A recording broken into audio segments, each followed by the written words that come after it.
अनि यो कति दिनमा सुक्छ त घाम लागे छिटै सुकिहाल्छ घाम लागे गर्मीमा जस्तो हुन्न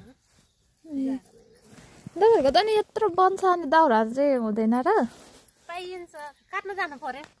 ए त्यो भन्दा यो ठिक ए झ्याउ हुन्छ पाली मात्र दाउ लाग्छ भैँसी पाल्ने हजुर अलिअलि एकैमा हाँगाडाँगा झार्ने खसाल्नेको दाउरा भइहाल्छ हजुर रुखबिरुका बिटा पार्ने ग्यास हुँदै हुन्छ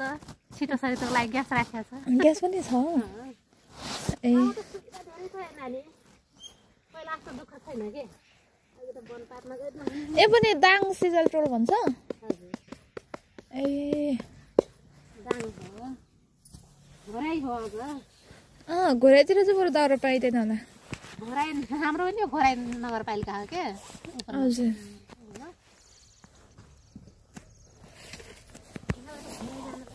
अनि यो चाहिँ यस्तो चाहिँ यसरी चाहिँ कसरी भयो यो चाहिँ टुक्राएर बाल्ने भाँच्ने दाउरा हाल्ने अनि भाँच्ने भने अब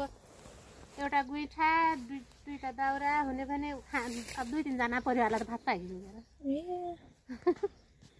कस्तो राम्रोसँग बल्छ दाउरासँग सँगसँगै बल्यो धुवा आउँदैन धुवा त आउँछ